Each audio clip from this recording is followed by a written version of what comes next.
ಎಣ್ಣೆ ಕಾಯಾಕತ್ತಿತ್ತು ರೀ. ಇವಾಗ ಪುರಿ ಮಾಡಿ ಅದ್ರೊಳಗೆ ಹಾಕೊಂಡು ಮಾಡೋದು ಅಷ್ಟೇ ಐತ್ರಿ. ಈಗ ಪುರಿ ಹಾಕ್ತೇನೆ ರೀ. ಉಳ್ಳಿ ಮಾಡಿ ಅಂತ ಇಟ್ಕೊಂಡ್ರಲ್ಲ, ಇನ್ನು ತೇಡಿ ಹಾಕ್ಬೇಕಷ್ಟೇ ರೀ. ನೋಡಿರಿ, ಬಿಸಿ ಬಿಸಿ ಪುರಿ ತಯಾರಾಗತ್ತೆ ನೋಡ್ರಿ. ನಮ್ಮ ಬಿಸಿ ಬಿಸಿ ಪುರಿ ರೆಡಿ ನೋಡ್ರಿ.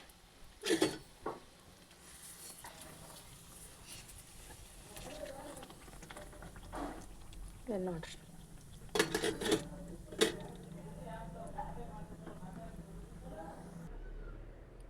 ನೋಡ್ರಿ ಪುರಿ ಪಲ್ಯ ರೆಡಿ ನೋಡ್ರಿ. ಹೆಂಗೆ ಕಾಣತ್ತತ್ರಿ.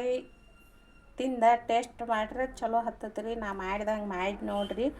ನಮ್ಮ ಊರಾಗ ಹೋಟೆಲ್ದಾಗ ಇದೇ ಥರನೇ ರೀ ಪಲ್ಯ ಮಾಡ್ತಾರೆ ರೀ. ಭಾಳ ಟೇಸ್ಟ್ ಹತ್ತತ್ರಿ. ಅದೇ ಥರನೇ ನಾನು ರೀ ಅದೇ ಥರನೇ ಮಾಡಿದ್ದೇನೆ. ನೀವು ಒಂದು ಸರಿಗೆ ಟ್ರೈ ಮಾಡಿ ನೋಡಿರಿ. ಹ್ಯಾಂಗೆ ಹತ್ತೈತಿ ಹೇಳ್ರಿ, ನನಗೆ ಕಮೆಂಟ್ ಮಾಡಿರಿ, ತಿಳಿಸ್ರಿ. ನೋಡಿರಿ, ಪುರಿ ಇಷ್ಟು ಪುರಿ ಮಾಡಿದ್ದೇನೆ ರೀ.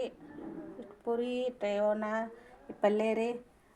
ತಿಂದು ನೋಡಿರಿ. ತಿಂದು ಬೆಳಕ ಹೇಳ್ರಿ, ನನಗೆ ಕಮೆಂಟ್ ಮಾಡಿರಿ, ಸಬ್ಸ್ಕ್ರೈಬ್ ಮಾಡ್ಕೊಳ್ರಿ. ನಮಗೂ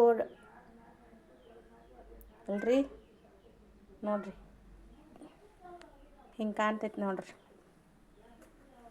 ತಿಂದು ನೋಡಿರಿ, ಟೇಸ್ಟ್ ಭಾರಿ ಇರ್ತೈತೆ ರೀ.